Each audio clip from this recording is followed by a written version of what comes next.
Hey everyone, in this video I'm going to show you two new features, parameterizing top, bottom end filters and also parameterizing relative date filters in Oracle Analytics Cloud. Let's start with the consumer experience. In this example, the author has exposed two parameters as filter controls.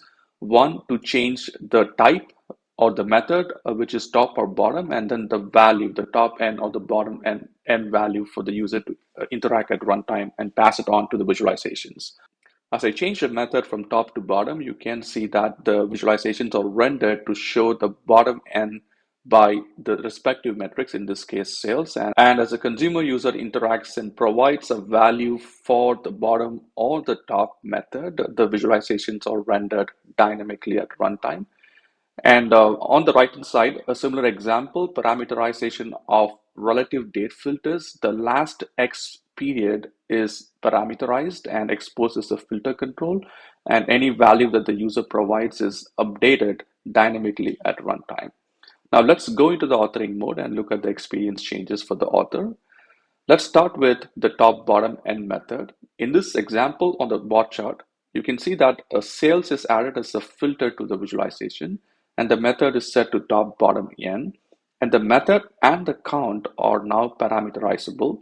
So the method is bound to a sales top bottom parameter, and the count is also bound to another parameter of numeric data type. So let's navigate to the parameter tab, and you can see that the method is bound to an attribute, a text type parameter, and the available values is only two, which is top or bottom, defaulted to the top value.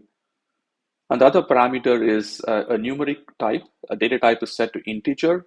Available values is set to a range of values between 1 to 25, defaulted to an initial value of 10. Next step is to expose the parameters as filter control. In this example, the parameters are exposed as filter controls on the dashboard filter bar. The user interacts with the method or enters a specific value for the method. The visualizations are dynamically updated as a result of parameterization of the top, bottom, and method and the count values. On the right-hand side filter bar, the relative date filter is exposed as a filter control and is passed on to these different visualizations on the canvas. Let's take a look at this pivot table example.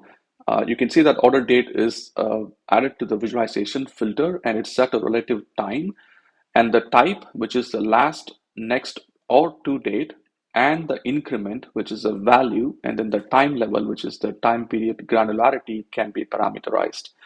In this example, the author has set the type to last and parameterized the increment value and exposed as a filter control. And then the time level is set to years. Parameterization of top, bottom end, and relative date filters now opens up additional use cases for the author to creatively design dynamic experiences for the consumer users on the workbook. Thank you for watching this video.